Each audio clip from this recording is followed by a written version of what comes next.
I received the following email from Stuart, an old friend I hadn't spoken to in years. At first, I thought some spammer had gotten a hold of my address book. Within a few sentences, however, I knew it was written by Stuart himself. A long and disturbing message followed. To say it worried me would be an understatement. To all contacts from Stuart K. Subject: help. I need to assure you all that this is serious. I'm not joking or making up stories or any of that. This is real. It's real, and it's happening to me. If you're receiving this, it's because I know you enough to ask for your help, and I'm praying that at least one of you has the heart and the means to offer it. The truth is, I'm 1,000 miles from home, and I don't know who else to turn to. The police can't help me. I mean, maybe they could, but I can't get close enough to them to find out. Hopefully one of you can help me, or you can forward this to someone who can. This might take a while to explain. I'm going to give you as much detail as I can so you can understand everything about what's going on, and you can make your own decision from there. Most of you know where I am right now. Danielle and I are in Prague on our honeymoon. Some of you were even at our wedding. God, it already seems like a lifetime ago. I can't believe it's only been 5 days since we celebrated the best day of our lives, and now we're at our lowest point ever. We got to the Czech Republic 4 days ago. The first 2 days in Prague were good. It was a little boring for our taste, so we decided to ask around about any parties that might be going on. Conrad, one of the guys at the hostel, told us he'd seen a party flyer hanging in an internet cafe up the block. Sure enough, we found the flyer he was talking about. It was no bigger than a postcard tacked to the community board, an announcement for some kind of rave. But the problem was, there was no address on it, just a long handwritten website on the back. Danielle wanted to forget the whole thing, but I was still curious. I took the flyer to the girl at the cafe's counter, and I asked her if she knew about it. She said she had no idea, she hadn't even known about the flyer, but that I shouldn't even think of visiting the website without a good VPN. I'm not a computer expert, but I know enough to know what she's talking about. This was dark web territory, the kind of thing where you don't want anyone knowing who or where you are. I asked her if she knew where I could secure that kind of access, and she told me that for $100 American, she just might. I thought Danielle was going to try and stop me again for sure, but by then she was getting curious herself. So I gave the girl the money, and she brought us to a computer in the back, away from where people could see what we were doing. I know it sounds crazy and stupid, and all of those things, just a party. I know that. But we were honestly just looking for some innocent fun on our honeymoon. A little danger before we settle down and get old together. We just had no idea how dangerous things were gonna get. After typing in the URL, I logged onto the site. It was fairly simple, yet like no website I'd ever seen. Everything was made up of red letters, even the background and the window frames. All the page had was a story about some guy looking at himself in the mirror and not trusting his own reflection. For a minute, we thought we'd been pranked, possibly by the girl at the internet cafe, tricking us out of $100. But just as we were about to give up, a pop-up appeared on the screen in big red letters. Do you like fun? Yes or no? Danielle and I laughed at the question, but I figured what the hell, and I typed yes into the box. After another minute, the pop-up disappeared and was replaced by another. It was a formal invitation to the greatest party in all the world. Do you accept? Danielle gave me the go-ahead, so I typed yes again. We waited for a few minutes, so long that I thought the computer had frozen, but then a new pop-up appeared. This time it was an address and a reminder to bring our dancing shoes. We left the internet cafe and walked toward where I thought the address might be, stopping to buy some booze on the way so we wouldn't have to trust whatever was on offer at the party. That was my idea, and it made Danielle feel better about what we were doing. The problem was, we couldn't find the address. I asked an old guy closing up a newspaper stand if he knew where it was, but he conveniently didn't know English, or at least pretended not to. We got a little lost after that. and it was starting to get late, so I decided to look up the address on my phone. I didn't like doing it without all the protection we'd had back at the internet cafe, but I figured there wasn't much risk in looking up a simple address on the internet. People do it every day. It turned out to be the location of an old indoor flower market, which seemed like a strange place to have a party. We went there with a lot of hesitation, walking through a few blocks of industrial buildings that were either abandoned or in terrible condition. Danielle doubted we were even in the right place, but then, when we were thinking of turning back, we saw it. The building was about half a block long, concrete, with a massive skylight for a roof. Half the windows were broken, the others too dirty to see through. As we approached, we could hear a big party going on inside. Loud music thumping, and so we felt confident enough to hold each other's hand and head inside. The party was immediately wilder than we'd expected.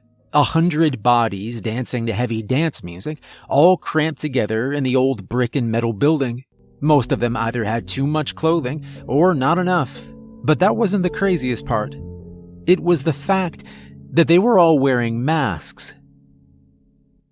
At this point, I was starting to get a little suspicious of Stuart's email. I'd heard stories about those parties, always somewhere in Europe, always full of details about mysterious partiers in strange places. But the thing was, I knew Stuart. As long as it had been since we'd talked, he hadn't changed much from the guy I knew, from what I could tell. And the guy I knew wouldn't make up stories for attention, plain and simple. He might have joked around occasionally, but he pretty much hated pranks, calling them mean-spirited and unfunny. More importantly, in all the time I'd known him, he'd never lied to me or anyone I knew. Not even once. That, and that alone, was the thing that kept me reading on. Stuart's message continued. There were all kinds of masks on these people. Some looked like foxes or dogs or grinning ghouls. Others were more of the Venetian Mardi Gras style, black and gold with glitter and lace. Blocking our way in was a girl in a Japanese demon mask. She wore a white suit with white shoes. She stopped us and asked if we had invitations. I half expected her to sound Japanese, but her accent was distinctly Eastern European, though exactly where she was from I couldn't make out. I didn't know what to say. But then Danielle told her about the website from the flyer. The Japanese demon girl stared at us for what felt like a full minute. Eventually, like a spell had been broken, she handed a mask to each of us. They were white faces, with slits for eyes, and she didn't let us walk past her until we put them on. It's safe to say Danielle and I were weirded out, but as we drifted into the crowd, the loud dance music pumping from speakers somewhere above, we started to get into it. Lights were spinning and strobing, smoke spewed out of machines. The stars twinkled through the broken skylights as we danced and drank and had a good time, looking forward to our new life. I realize this may sound a lot for an email, especially a cry for help, but I'm only telling you this because it was the last good moment we shared together. After a while, the booze was starting to go through me. I asked one of the masked partiers where the bathroom was, and he pointed to a door at the other side of the building.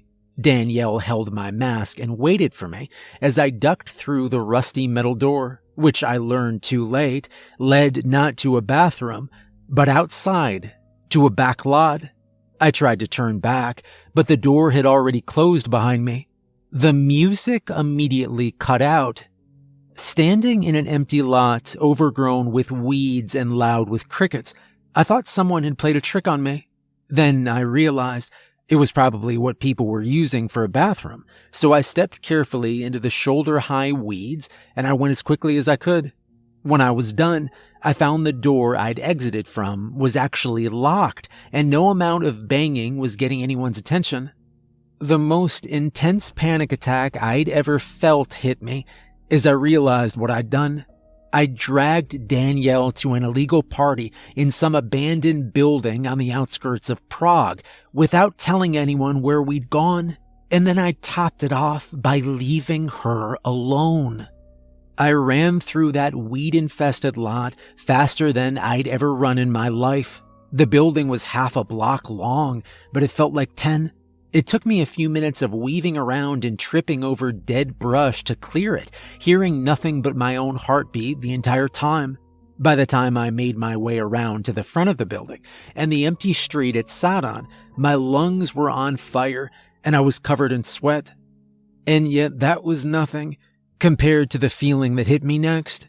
When I got back inside, it was to an empty building.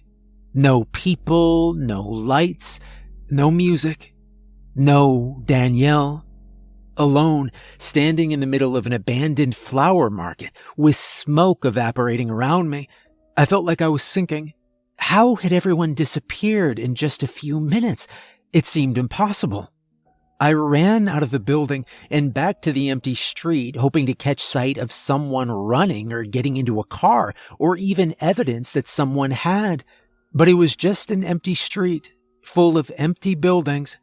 I had nothing to go on, no one to follow.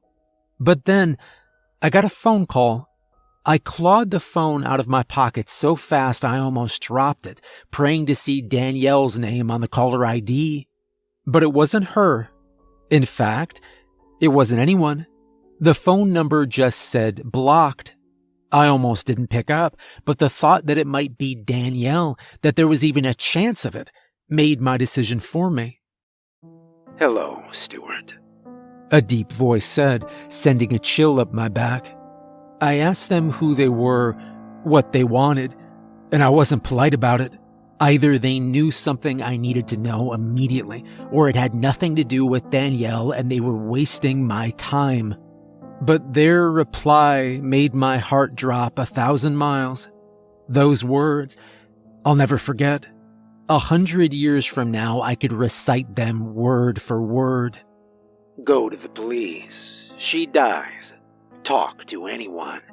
She dies. Bring coin to Red Warehouse. She lives." I shouted into the phone, demanding they let Danielle go, but it was too late. The line had gone dead, leaving me screaming at no one. The people in the masks, whoever they were, had made their demands, and yet I didn't know what they were talking about. Bring a coin to the Red Warehouse. What kind of cryptic insanity was that? In full-blown panic, I ran all the way to the internet cafe where we'd gotten the invitation, but it was already long closed. In all the craziness, I hadn't even realized how late it was. I jogged back to the hostel, nearly exhausted, and asked Conrad and anyone else I could find if they knew about either a Red Warehouse or a group of psychos in masks. No one had seen a Red Warehouse that they could remember, and absolutely no one said anything about the people in the masks. Like the guy at the newspaper stand, they either didn't know or they pretended not to. I went back to our room to see if by some miracle Danielle had reappeared there, possibly after making an escape, but the room was empty. Empty, except for one thing. There was a folded-up piece of paper sitting on the bed, which I grabbed and immediately unfolded. It had only 2 words written on it, but they were enough to make my blood go cold. Stop questions. I nearly broke down right then and there. Who were these people, and how was it they seemed to be everywhere? They had to be watching me to know I was asking questions, and yet I'd seen no one. After I'd gathered myself, I pocketed the note. It was the one piece of evidence I had that these people even existed, and I left the hostel. I must have walked around all night searching for a Red Warehouse. For a needle in a haystack. I went back towards the abandoned flower market, figuring that made sense, but when I didn't find any red buildings, I started circling out further and further, expanding the search until it felt like I'd walked across half the city. I got more and more desperate as the night went on, picturing all the horrible things they might be doing to Danielle. I even searched on my phone for red warehouses, red buildings, and just plain warehouses, hoping to narrow it down. I swore I was being watched from windows and alleys when my back was turned, but whenever I looked, there was no one there. But when I did it, when I finally found it, I knew right away it was the one I was looking for. It was the kind of place you wouldn't give a second look if you were just passing by, but once you knew to look for it, once you had some clue as to the terrible things happening inside, you couldn't help but notice how wrong it looked. Not a single homeless person or stray dog were anywhere near that building, like they all knew to keep their distance. Even the rats stayed away from that place. Me, I had no choice. I walked through the front door of the red warehouse expecting a guard or a bouncer or something, but found no one there to stop me. I got the feeling they didn't worry much about people trying to get in. The warehouse was old and falling apart, pitch dark, with a ceiling of rusted out girders. It had been built as one big open space, but then cut up into smaller rooms by hand-built walls. Indescribable smells and sounds hit me from every side as I walked through that warehouse, not wanting, but having to look inside the rooms for some sign of Danielle. Even now my mind's struggling to make sense of those images, to the point where I might be combining some of them, not that it matters. It was all one big nightmare. I saw a young girl wearing a baby doll mask. She was seated at a small table and was shoveling spoonfuls of slop into her plastic mouth. I saw a man with no feet, lying on a hospital gurney. He was in what I can only describe as ecstasy as a man with an apron cut strips from his back. I saw a naked woman struggling to breathe inside a layer of black latex. It was one confusing scene after another.